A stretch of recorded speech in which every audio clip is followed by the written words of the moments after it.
people have misunderstood is that this is somehow a President Donald Trump issue, and it's not. Presidents from 1867, the Andrew Johnson administration, was the first administration to try and acquire Greenland. It's the strategic sea lanes, the Greenland, Iceland, UK gap. The Chinese are moving submarines regularly up to the North Pole, and as the Arctic ice melts, that passage between Greenland and the Arctic in northern Canada is going to be an incredibly important strategic location. In this episode, I sit down with Alex Gray, who previously served as National Security Council Chief of Staff and Deputy Assistant to the President during the first Trump administration. What happens when Greenland inevitably becomes independent?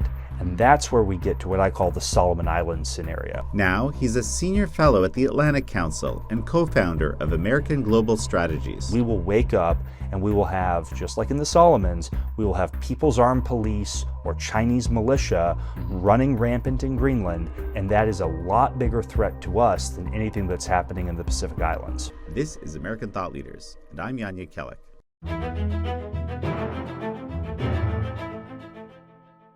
Alex Gray, such a pleasure to have you on American Thought Leaders. Thanks for having me. We're going to talk about all things Greenland and the U.S. relationship and the Danish relationship and what should happen from a national security perspective.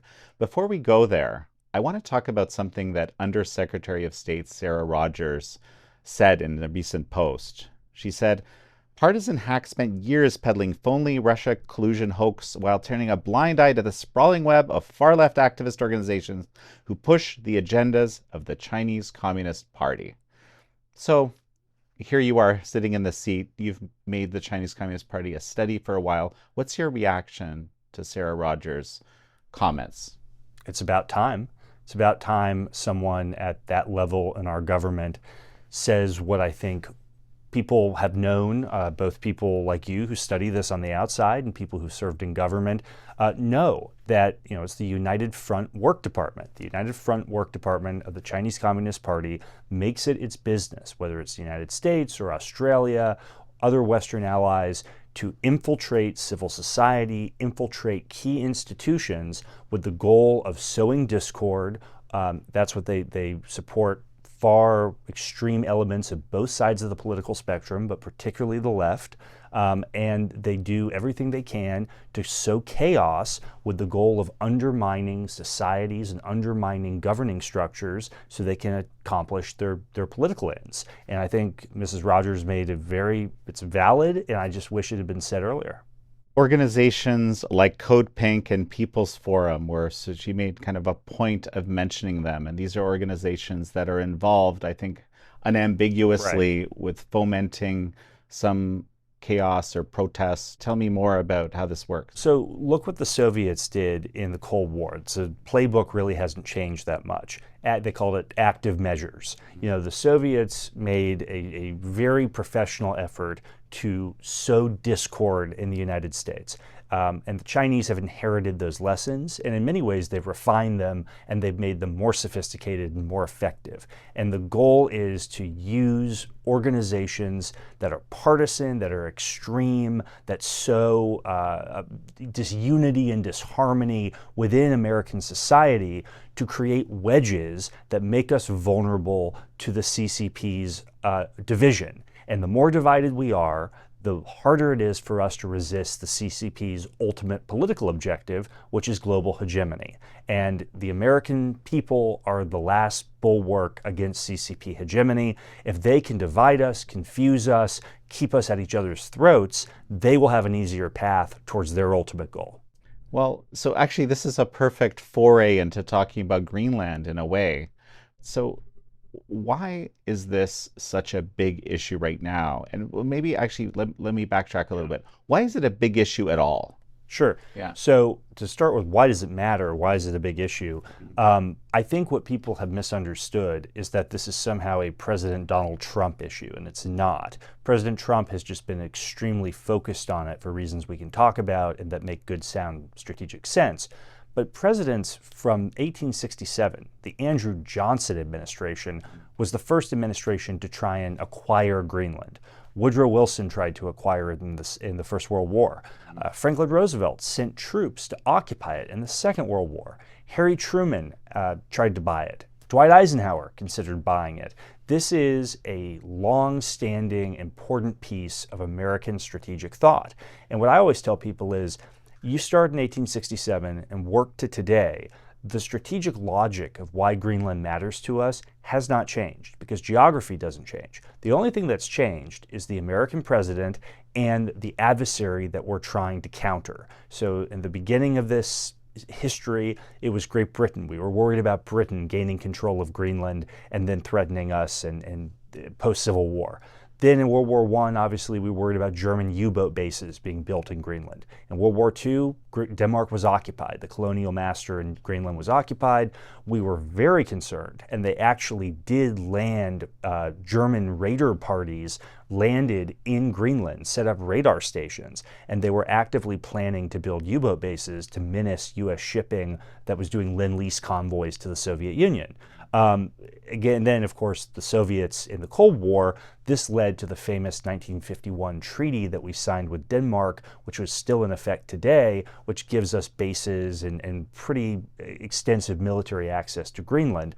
The bottom line, when you think about why have we done this, why does this all matter, why is this across competitions, across adversaries, Greenland is 1,000 miles or so, as the crow flies, from Maine. If you fly from Greenland to Maine, it's very close. More importantly than that, it's the strategic sea lanes, the Greenland, Iceland, UK gap. This is where the Soviet submarines would come down from northern Russia during the Cold War, stay off the eastern coast of the United States, and threaten us from a nuclear perspective.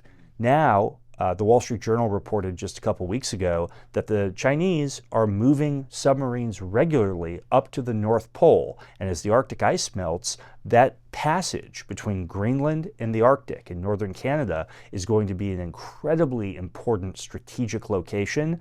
All this to say, whoever controls Greenland or exerts coercive influence over Greenland is going to have a pivotal role in the security of the Arctic, in the North Atlantic, and in the passage between all of these critical geographies. And that's why it's so important, as it was in 1867. That's why it's so important today to make sure that no outside power has the ability to keep Greenland a dagger pointed at the United States. We have to keep an outside power from having that influence. Outside power means an adversarial power or any power. I would say a adversary power. I've always said I don't worry that much as long as the Kingdom of Denmark includes Greenland. As long as it's part of Denmark, I'll give you a real world example. In 2018, the Chinese tried to buy a airfield in Greenland. And we worked very closely with Denmark, and under the existing rules and laws, Denmark was able to exercise veto power and actually stop the Chinese from purchasing that airfield. So as long as it's part of the Kingdom of Denmark, I think American security concerns can relatively be contained. I think that Denmark has been woefully inadequate in many ways in securing the Arctic and fulfilling its obligations for Arctic security. They're working on rectifying that. I hope they continue to do so. For me, the longer term concern is what happens when Greenland inevitably becomes independent. And that's where we get to what I call the Solomon Islands scenario. And this is where I think we have to be extremely vigilant, because we will wake up and we will have, just like in the Solomons, we will have People's Armed Police or Chinese militia running rampant in Greenland, and that is a lot bigger threat to us than anything that's happening in the Pacific Islands. Interesting. So I'm very familiar actually with the Solomon Islands situation. Cleo Pascal is a regular guest on this show, and she's kind of my go-to expert on the region, along with Grant Newsham, actually, who's also right. Now, maybe just explain to me what happened with the Solomons. I think this is very illustrative. So Solomon Islands, archipelago in Southeast Asia, very strategically important. Thousands of American Marines died there in 1942-43 at the Battle of Guadalcanal.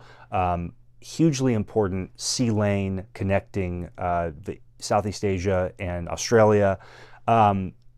it recognized Taiwan for decades. And when I was at the National Security Council in President Trump's first term, I had responsibility at one point for all the islands of Oceania. So I had a front row seat to watching the Chinese United Front operation that was dedicated to winning an election and then making sure that the winners of that election were dedicated to switching diplomatic recognition from China to the PRC. And as soon as that recognition was switched, the first thing that happened was the Chinese roll in and they start offering projects, Belt and Road, they start buying dual-use facilities. They buy ports. They're taking over airfields. Next thing you know, we're hearing conversations about potentially having PLAN naval access to ports in the Solomons. Airfields on outlying islands that are potentially the PLAF is going to be operating out of. This is a well-worn Chinese playbook. Fast forward a little bit in this saga, and the authoritarian leader, Manasseh Sogavare, the authoritarian leader of the Solomon Islands, realizes that he needs help keeping his own people under control. Who's better at keeping their own people under control than the Chinese Communist Party? So he asked the CCP to literally violate his own country's sovereignty and send the People's Armed Police to come into Honiara, the capital of Solomons, and start enforcing Solomon Islands law against the people of his own country. And you now have People's Armed Police officers locking up Solomon Islands citizens who criticize the Chinese Communist Party.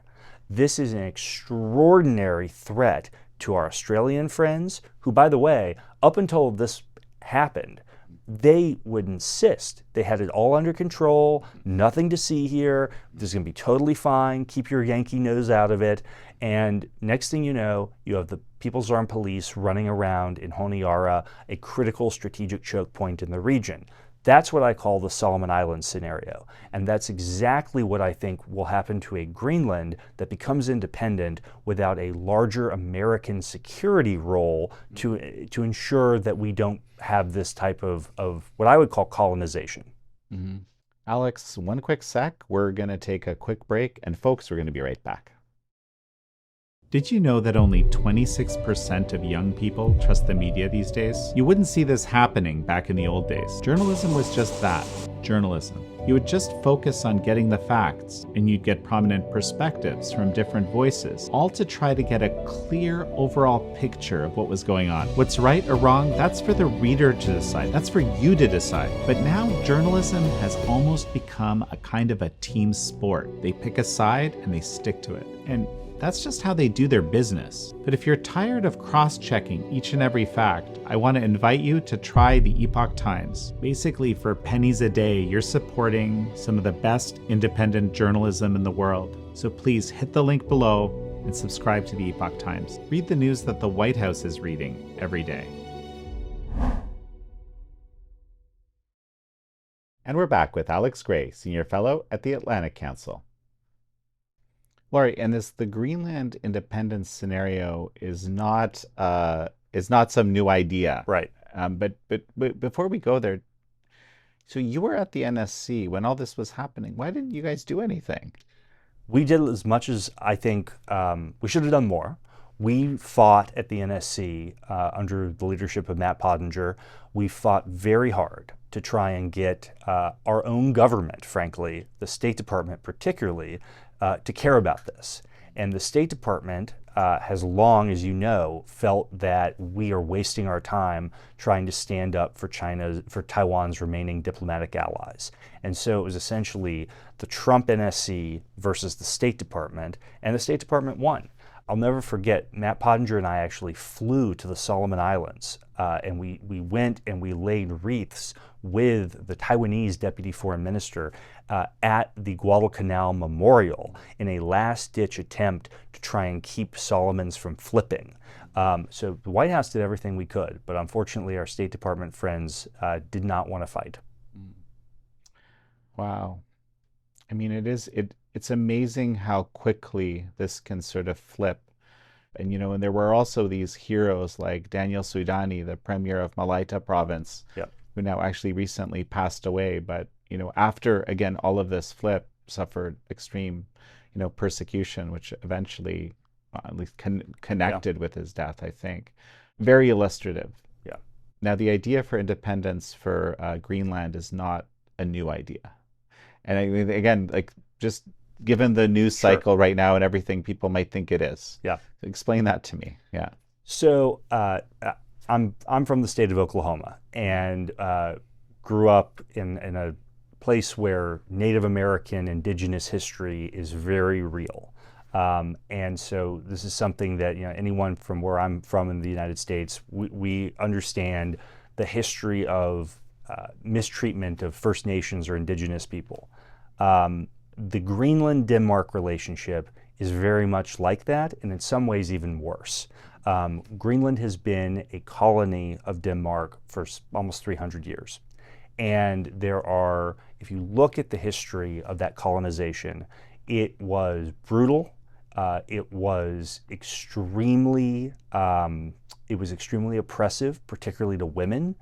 There are some horrible instances of that have become very politically fraught issues in Denmark and Greenland with forced sterilization of native Greenlandic women.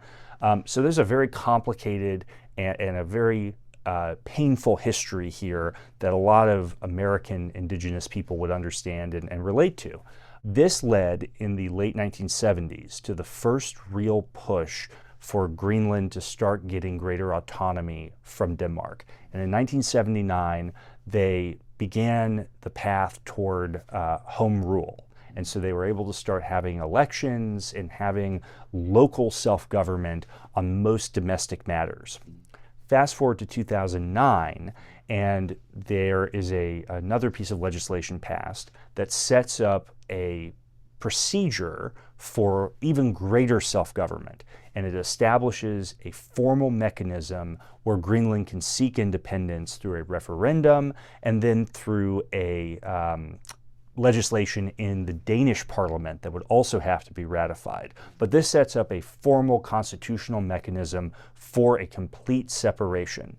In the meantime, foreign policy and defense remains the purview of Denmark, with increasing authority for foreign policy delegated to Greenland. So there's certain collaboration, certain things that Greenland has to consult Copenhagen on, but they have their own foreign minister, they can have their own representation in certain instances. So increasingly over the last 45 years, there has been this gradual path toward independence. In 2024, Greenland put out its first ever national security strategy. And in that strategy, they said, by the 2030s, we aim to be on the path toward full independence from Denmark. This is not speculative. This is not just me saying it. This is in the own words of the Greenlandic government. They are headed in the next decade towards independence. The current kerfuffle that started when President Trump raised this long-standing U.S. strategic concern has altered Greenlandic politics significantly, and people have tried to reposition themselves because of the kind of antibodies in the system that have arisen because of the way this debate has been perceived and played out. But the reality is, the underlying currents, the dislike of Danish colonialism, the long-standing desire to get increasing self-government, this evolutionary process with legal mechanisms, constitutional mechanisms, none of that is going away. And so what I think is going to happen is in 5 years, 10 years, you will see a referendum initiated, legislation initiated, and this gradual path toward complete independence will happen. And what we cannot allow to happen is like in Solomon's, where these major political changes happen and we're just sitting there on our hands, not preparing for the day after. And we don't want to be like the Australians who say, everything's fine, there's nothing to see here, and we wake up and there's a Chinese People's Armed Police presence in Nuuk. Which is? The capital of Greenland. Okay. Recently, I talked with a former, I think it was chief editor of one of the major Danish daily newspapers, okay? And the guy was very agitated talking to me. I was kind of trying to explain to him why I think the Americans, being Canadian, the Americans, are interested in playing a role in Greenland and having, kind of the strategic relationship and everything. And he said, yeah, they're forcing us through like with a gun to our heads. This is what he's telling me. If you could kind of disambiguate this a little Sure. bit for me. I have no desire to coerce Greenland. What I want to have is a relationship with Greenland that is based on a respect for their sovereignty, but which takes into account our security interests. And I think the best example, it's not like I don't have to make up a real world example. Three of them exist: the Marshall Islands, Palau, and the Federated States of Micronesia. Sovereign states, UN members, long, complicated colonial histories, and they are now fully independent, their own foreign policies. Oftentimes they do things we don't like, but we have what are called compacts of free association with them. And these give us several important things. Unrestricted military access, so we can use their land, their air, their sea without any restrictions. And then the most important thing is what's called the right of denial. If a Chinese ship, Chinese aircraft wants to come into one of those three states, the US government can say, under the terms of the compact, no, 100% no, that ship cannot dock. And under that treaty, the state of Palau, Marshall Islands, Micronesia, they have to turn the Chinese away. That's the type of influence we need to have. To guarantee our security in Greenland, that's the type of relationship that has to be set up to wait on the other end of an independent Greenland. And so, and also in this context, I'll just add a little bit of color, but the US provides some financial support. It provides the postal service. People from these places can serve in the US military, apparently disproportionately serve in the US military because they understand the value. So there is a very much a reciprocal relationship here. Absolutely. It's by choice. And, just as a fun fact, a few years back when this compact was up for renewal, the treaty, right? For some reason, this had been like dropped out of the national security bill, one of the NDAAs. Yeah. And, I had multiple guests on the show saying, hey guys, we need to spend, 100 million here to avoid having to spend 100 billion later. Yep. That kind of discussion. So my point is just simply, we can like drop the ball so easily around some, very basic and incredibly important strategic relationships. Look, democracies have a horrible track record of doing hard things when they're relatively easy. It's a lot easier for democracies to do hard things when it's harder. And Australia and the Solomons is, I think, just the perfect example where Australian troops alongside American Marines died in huge numbers. It was actually an Australian colony for many, many years. It's so strategically important. The Australians have sent troops in as recently as 20 years ago. Well, and they were also supposed to be the ones providing the security, and they weren't said they were. Right. Yeah. And they dropped the ball.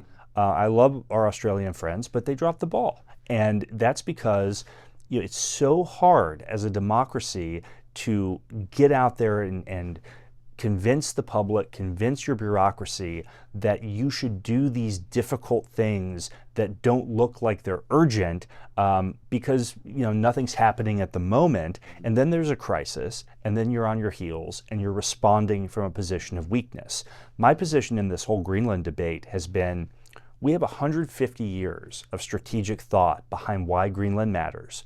We have examples like Solomon's and elsewhere of what happens when we don't get ahead of these things. And we have templates, like in the freely associated states, of how we can solve this issue in a respectful, mutually beneficial way.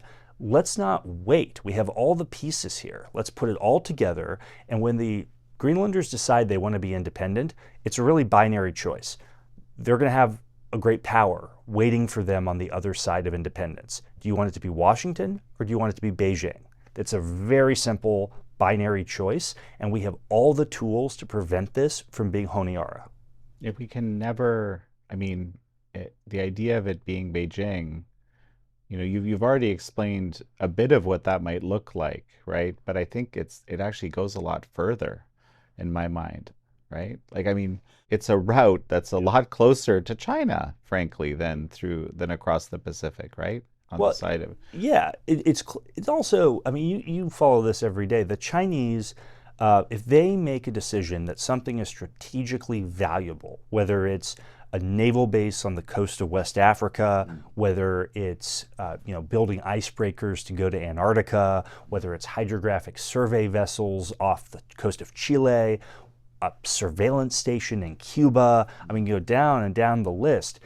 They don't have to get funding from Congress. They don't have to convince a bunch of senators that this is worthy of an appropriation. They just do it. I'm not arguing that we should have that system by any means, but I'm just saying, they will seize the opportunity because they have the ability and the resources and the command system that allows them to nimbly, for the most part, respond to strategic opportunity. It's much harder for us institutionally to see a vulnerability and to fill the gap than it is for the Chinese to step in. And that's why I think what I'm trying to do is get people to think about this now before there's a crisis. And I think this is what President Trump is trying to do. He wants us to think about this before it's a crisis so we never have to be like the Australians and the Solomons and panic and worry that a couple hours from Brisbane there's going to be a Chinese People's Liberation Army Air Force base because we didn't handle it in time.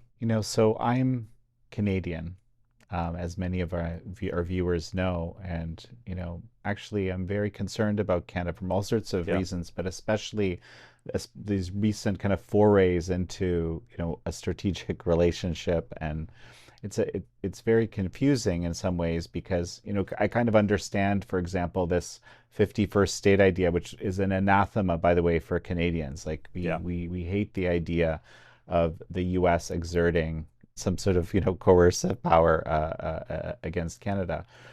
But the economies are so closely tied. They're so closely tied that they're tied as many economies of states relative to the federal government or states with each other are in America. So it's that there's some kind of analogy there, right, to be had.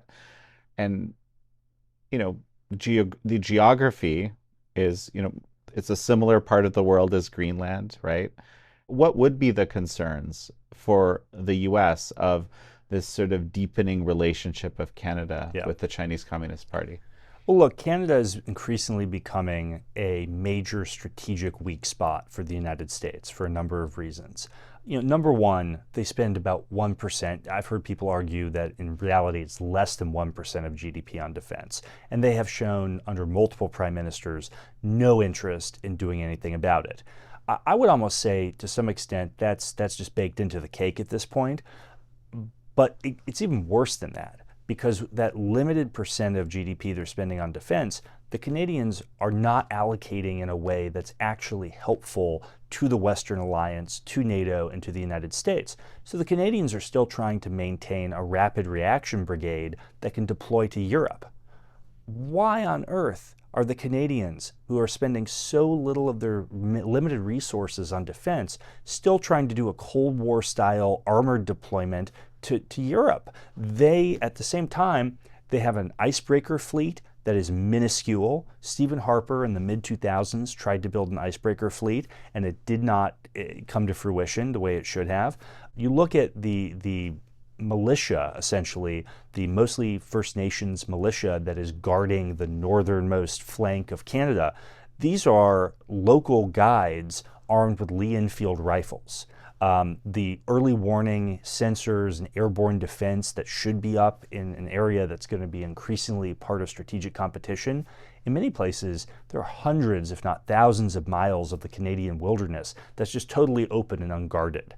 So what I'm saying is Canada's, particularly under the Trudeau government, but Carney, I think, is trying to do a little bit better, but he has his own problems, as you said, with his kind of strategic focus on China. The lack of preparedness that the Trudeau government engaged in for a decade has truly harmed U.S. core security interests. We expect the Canadians to contribute to at least keeping our shared continent safe. And they have done the opposite. They have made it more vulnerable, and they have put more of the burden, because of their lack of preparedness, they put more of the burden of securing the hemisphere on us, when we should be allocating our resources, in many cases, to the Indo-Pacific, the main theater of potential competition. So I think Canada's lack of preparedness is a real threat to our shared security.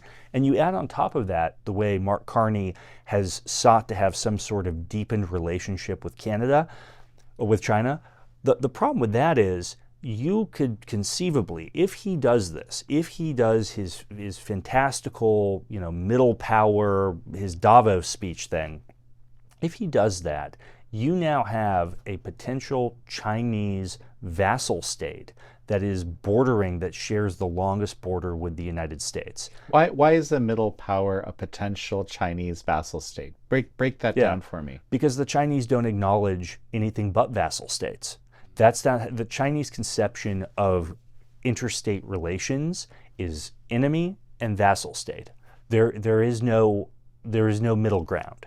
And so if Mark Carney's vision of these middle powers gathering together in some sort of harmony, non-aligned movement, where they're just going to not pick sides and get along with everybody and sing kumbaya. Well, the reality of what that means from a Chinese strategic perspective is they're offering themselves up on a platter to be devoured by the CCP for their strategic ends. That's what's going to happen. And the United States cannot afford or allow the country with whom we share our longest border to be a Chinese vassal state. So between his lack of preparedness militarily, particularly in the hemisphere, and then this absurd Chinese overture, Carney is creating a strategically unsustainable situation for the United States. The U.S. kind of has no choice but to provide the security. I've always thought about this as a kind of a curiosity, because that is let's say it's an unfortunate incentive structure, if you will. Okay. So, well, maybe if you seem to understand exactly what I'm thinking, maybe you can explain it better than I will. Well, it's the ultimate free rider problem. Right. Because we can't say that this massive landmass bordering us, we don't like Trudeau, we don't like Carney, so we'll just leave them to their own devices and let them become a Chinese vassal state. That's not feasible. And for the same reason that whether we liked Justin Trudeau's father in the Cold War or not, we had to play ball with him to a certain degree because the Soviets posed, just like China, an existential threat, and we couldn't allow our northern neighbor to become a Soviet vassal. So we have always had this geostrategic need to keep Canada integrated with us economically, militarily, politically. The challenge that, as we see in so many parts of the world, the challenge we're facing with our relationship with Canada is that Canada is increasingly going to be called on to do more in the Arctic, elsewhere, because that's the direction of geopolitics. But the United States is increasingly, from a voter perspective, a domestic political perspective, we're just expecting more of our allies. So Canada is being asked to do more geopolitically. They're expected to do more domestically in the United States. They're showing no inclination to do it, and they're bandwagoning essentially with the Chinese for various reasons. That is creating I would say, going back at least to the 19th century, the biggest potential rupture in U.S.-Canadian relations. All of these forces are coming together at a really ill-opportune time. Right. And I mean, something, I don't know exactly how this happened, but some aspect of the Canadian identity is not being American. Yeah. And I know this because I grew up there, I spent a lot of my life there. And it was absolutely, there was this kind of like, if you were traveling with your kid, as a student, and you didn't want to be called American. Don't call me American. I'm Canadian. What are you talking about? Yeah. And I think that this actually has a strong political valence. Yeah. Right. And so, people have criticized the president for, facilitating the particular election outcome that they may or may not have liked. Right. And so forth. But that's just the reality. The reality is that we as Canadians, it's the big power beside us that gets to dictate a heck of a lot about our reality, and we just don't like being dictated to so much. Well, look, right? Think about the reaction. This isn't just true of Canada; it's true of the international system. when Stephen Miller said that power is the ultimate arbiter of the international system, people in Washington think tanks, were rending their garments, and they were just absolutely bereft that he would say such an impolitic thing, because this is the crowd that likes to talk about the liberal international order and rules-based norms and all this stuff. Well, the reality is the system has always been undergirded by power. And that's who are the permanent members of the UN Security Council. They're the victors of World War II. That the system has always been geared towards relative power in the international system. And Stephen just said something that he said the quiet part out loud, essentially. The issue with the Canadians is, up to a certain point, we are going to just have to, whether we like Mark Carney or Justin Trudeau or whoever the prime minister is, we're going to have to tolerate a certain amount of annoyance for our own security reasons. And we're going to have to put up with some chaff in the relationship for the purpose of protecting the Arctic, keeping our northern border secure, all the obvious things. I do worry that we will reach a certain point where if Canada continues to be such a laggard on defense, they continue to poke the eagle, so to speak, and they want to get closer and closer to communist China, you will reach a point where there are a large number of Americans and a large number of American politicians who will start raising really difficult questions. I personally, I'd rather deal with the geopolitics and secure the homeland, secure the hemisphere, and deal with an unpleasant government, whether we like their politics or not. But I think you will increasingly have a hard time, like you're having with NATO, in balancing some of these issues, just looking at the direction of travel in Canadian politics. In some ways, it's a similar relationship that the U.S. has with NATO countries, but it's just more important because it's more proximate, and the relative integration, especially economically, is very deep. I agree with that, and I think the Arctic is going to make that even more true. And as the ice melts and you see increasing commercial shipping traffic, you see Russian and Chinese naval vessels plying the northern reaches of the Arctic on a very regular basis.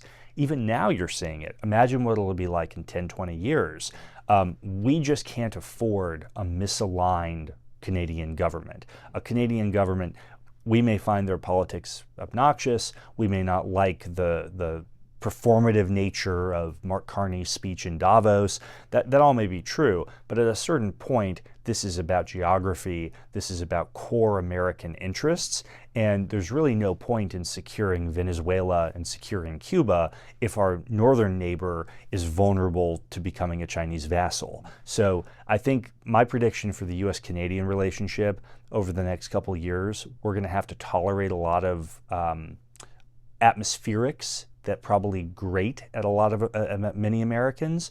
But the bigger picture here is we cannot allow our northern flank to be compromised. That could sound almost like a threat to some people.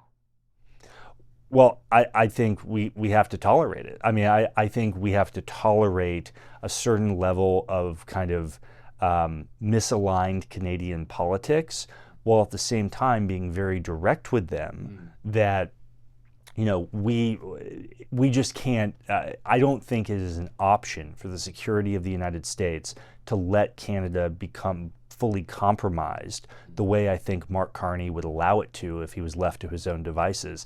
I don't think that that's acceptable to U.S. security interests. So we're going to have to work with Ottawa in a thoughtful way, but in a way that, I think at certain times we're probably going to have to bite our tongue about things they do that we don't like, but we're also going to have to be extremely aggressive about saying you cannot continue to underinvest in defense and then also focus your limited defense resources on buying things that don't help our secure our joint continent. So I think it's going to be a mixture of tolerating things we don't like with being more assertive about things that are just really red lines for our interests.